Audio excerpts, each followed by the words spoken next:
विराट music DJ मुन्ना राज।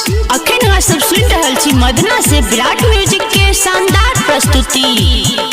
तनी बाजा बजाए दे भैया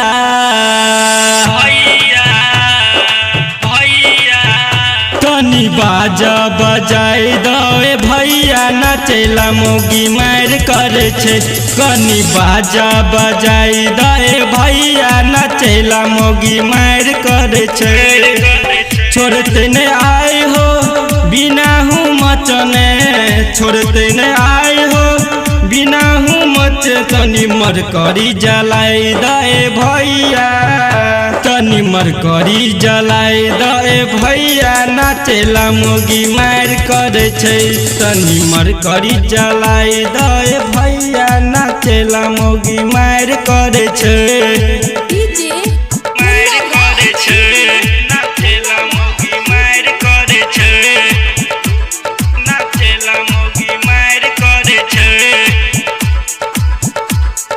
धे धे चोली खोले छे हो, की करो भैया पगला दे छे हो।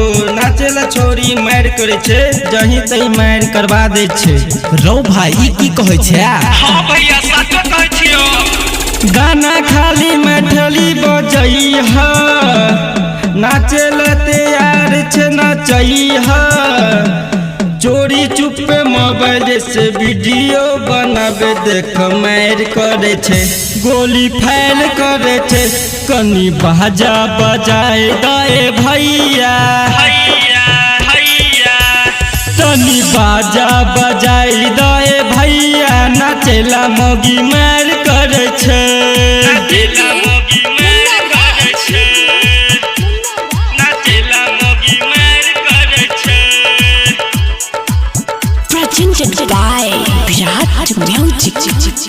नाचेला मौगी बम के चे हो, देख कर छोरा के सन के चे हो। कहला भाई माने न बात जाय छी समझावा त मारिया लात। रो भाई तो बड़ी गड़बड़ बात छोड़ो। हां भैया की कहियो, सुने अगर हमर बात गे देविंदर शर्मा काटल तो दांत गे। लाइटर अनिल भाई छोरा बोरा बिछा के चहर गेल छो, चहर गेल छो। तनी बाजा बजाए दे भैया, तनी बाजा बजाए दे भैया नाचेला मोगी मार करे छे। छोड़ते न आए हो बिना हूँ मचने, छोड़ते न आए हो बिना हूँ मच। तनी मरकरी जलाई दे भैया, तनी मरकरी जलाई दे भैया नाचेला मोगी मार करे छे। तनी मरकरी जलाई दे भैया नाचेला मोगी मार करे छे।